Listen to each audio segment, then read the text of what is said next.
I think this could be an opportunity for both of our businesses, something we haven't really looked into. Because the more I'm talking about this, the more this makes sense. Now, let me cite a few examples of big brands doing nostalgia marketing recently. For example, the Nike retro sneaker release, and people are obsessed with sneakers nowadays.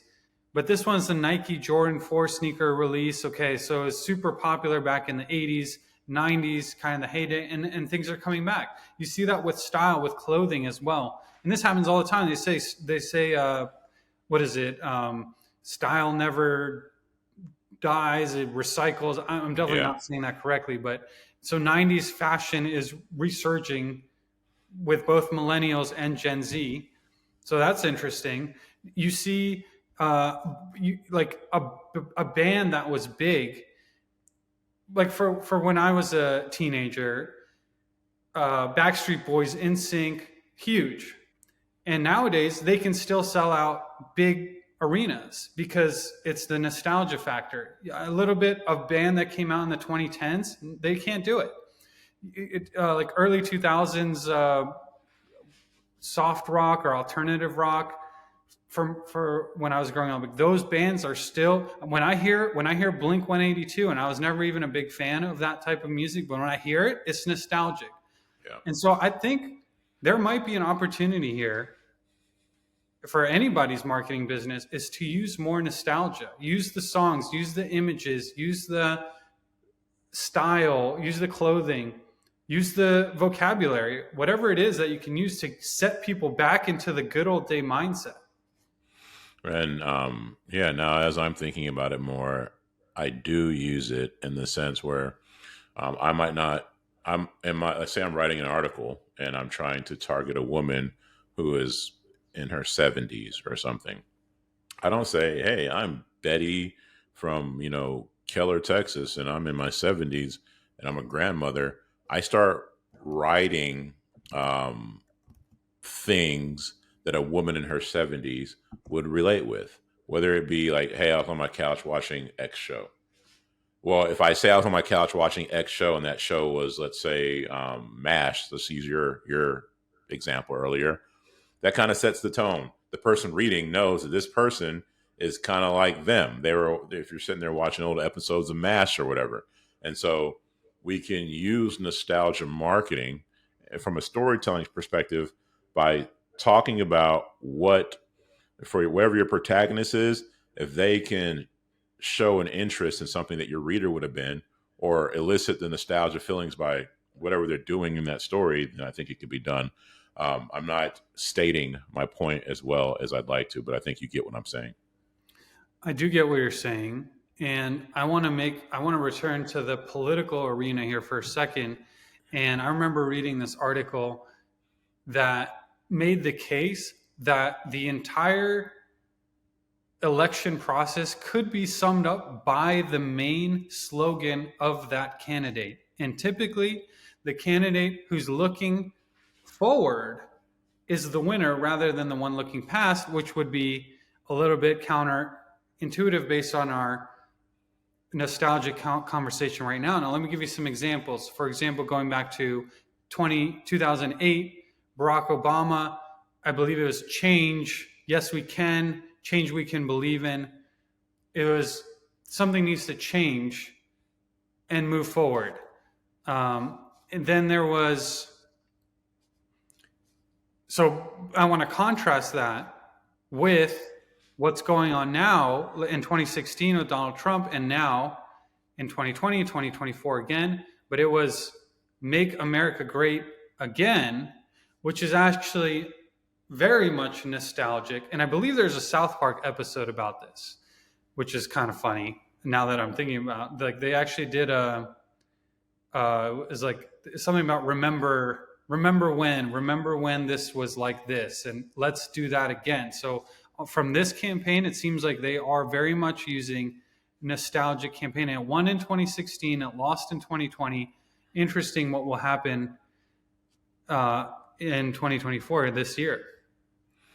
I like, now that you repeat that slowly. You're right, because Barack had his thing. Yes, we can had the hope thing, right? Hope is a future thing or whatever it was or whatever it is, and then with Make America Great Again, the ellipsis manual, we were just talking about it, that implies that one, America was great. So your appeals to his demographic, America's great. I agree, but it implies that America's great, and it also implies that it wasn't so great under the previous person or whatever. And so it's a strong slogan. It really is a good one. And I remember reading back in 2016 when Hillary Clinton lost unexpectedly, and they're looking back. In hindsight, of course, is 2020. But one of the things they were like, what was her slogan? And I'm curious, do you remember what it was before I say it? No, that says something by itself. I don't remember what it was. Exactly. You don't remember. You remember that Barack Obama one. Remember the Donald Trump one. Hillary's was "I'm with her." It Mm, just didn't resonate with people. no. So that's an interesting thing. So whether you're a local business, I think especially for local business, I mean, you know your people, you know your demographic, and the older they are, the more space of culture that you have to pull from for that nostalgic feel. Can you make them feel young again? Can you make them feel beautiful again and smart again, or whatever it is that they may not be feeling now? Or even if they are, is there's most people have a feeling of how great it was back in high school, or how great it was in college, or whatever the case may be. I think that going back to the point that I made earlier, that I wanted to do a better job of making, as far as like using cultural examples in your story or whatever to then get the person to relate. I think a company that's doing that very well right now in their campaign is State Farm. Here we are back to our insurance commercials. State Farm is bringing in Ludacris. So when they bring it in, they have this whole, this problem's Ludacris, and Ludacris pops up like a genie, and he, whatever it is. But if you're bringing Ludacris into this commercial, and this is your campaign, you're not targeting the 70-year-old or whatever. There's a very specific person that State Farm is going after right now with these Ludacris Mhm. commercials, and that Ludacris him himself can bring up some nostalgia of them when they were younger in the clubs. He was big. He had big songs or whatever. So they're quite clearly going after an age group with this nostalgic Ludacris campaign. Yeah, and to those celebrities who feel like their time has come and gone, all you have to do is wait 20, 30 years and you'll be back on it from the nostalgia side. Like you'll start getting those deals again from Yep. brands in this case. But I mean, I just looked up pop icons of the 80s, and you see these people coming in over and over again today. Lionel Richie on American Idol as a judge, because that's going to bring in that a little bit of an older audience, and they're kind of mixing it up. They had the Katy Perry is more of a little bit like the 2010s crowd. They had Luke Bryan for the country crowd, and like they're when they're picking judges, is clearly a it's not an accident. Okay, the judges are bringing people in. That's why they get paid so much.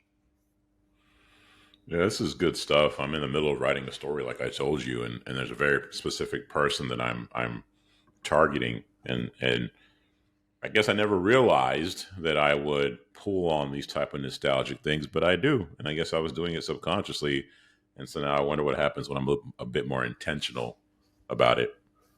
Yeah, and so like if you're a brand that sells physical products, whatever it may be, it could be anything, it could be generic, but in marketing, your goal is to, unless you're competing on price, which is a very difficult thing to do, and you must have amazing connections in China, because that's the only way to win that game. But in marketing is all about how are you differentiating yourself. Look at Legos, look at Polaroid. They all were down, and then now they're back up, and they're using nostalgia. I played with Legos, like maybe our parents played with Legos. They want to pass it down. And I'm having kids now. I would be happy for my kids to play with Legos, and if Lego can hit on the marketing enough where it takes me back to the day, and now that I'm saying this, I could even think of a specific moment when I met who's now like one of my best friends ever, and I remember building Legos with him.